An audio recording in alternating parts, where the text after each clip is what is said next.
Hello all my fellow muggles and welcome back to my YouTube channel. Thank you so much for tuning in. Today we are going to be finishing off the Harry Potter makeup series. So we've done Gryffindor, Slytherin and Hufflepuff. So of course today it's time to do a Ravenclaw inspired makeup look. The Ravenclaw crest has an eagle on it. You would think it would be a raven, but no, it's an eagle. So I thought it would be cool to do a dramatic wing for today's makeup look because that kind of ties in with the whole eagle, feather, bird situation. And then of course we'll also be using blue mostly for this look. But before we get into the makeup look, if you are new here, I just want to introduce myself. My name is Sim and I create weekly videos on YouTube with makeup looks, song covers and basically just any fun idea I can think of. So if you want to become part of the Quirky Living family, make sure you subscribe down below because that helps the channel to grow and I really appreciate every person's support. Let's move on to the makeup look. Let's go! We're gonna jump straight into adding some blue to the eye and I'm using the NYX Ultimate Shadow Palette and I'm using this dark blue shade. This blue is just acting as a base for the liquid eyeshadow that I'm going to add in the next step. So you don't have to be too precise with the way that you apply it to the eye. I just found that with the liquid eyeshadow it had a better texture if I had the eyeshadow on first. While I'm putting together this Ravenclaw look today, I thought I could share some Harry Potter fun facts with you. My first fact for this video is that Dumbledore is actually an Old English word for bumblebee. J.K. Rowling said that she named Dumbledore this because she could picture him humming to himself, which I can actually as well. I still have a few other facts to share, but before we do that, I'm going to move on to adding the liquid eyeshadow now. I'm using a liquid eyeshadow from e.l.f. and it's in the shade Ocean Eyes. I'm starting off by just adding the blue shadow to my lid, and then I'm also going to move on and draw that wing shape on the outer corner. I'm going to fill in the entire shape with that blue liquid eyeshadow. I was obviously not joking when I said we are doing a bold wing, but I do really like this color. I think it's the perfect blue for Ravenclaw.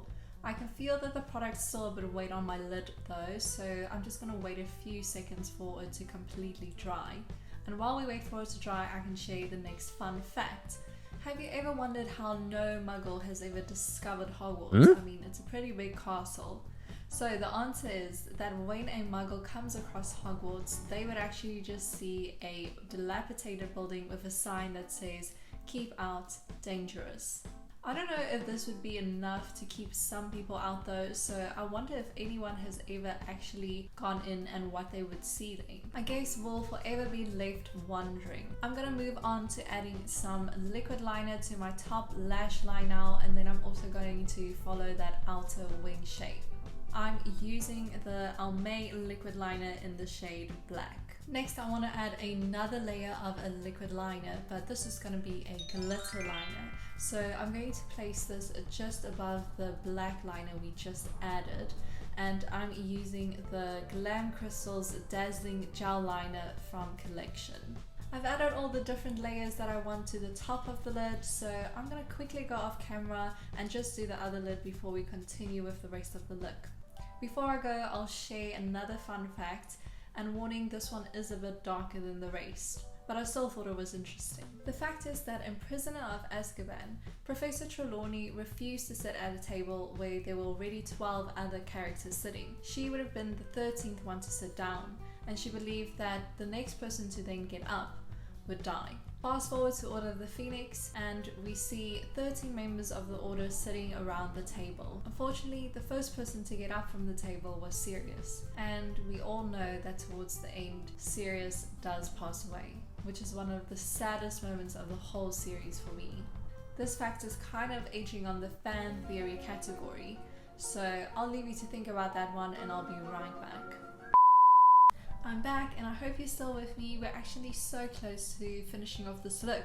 I just want to add a few final touches.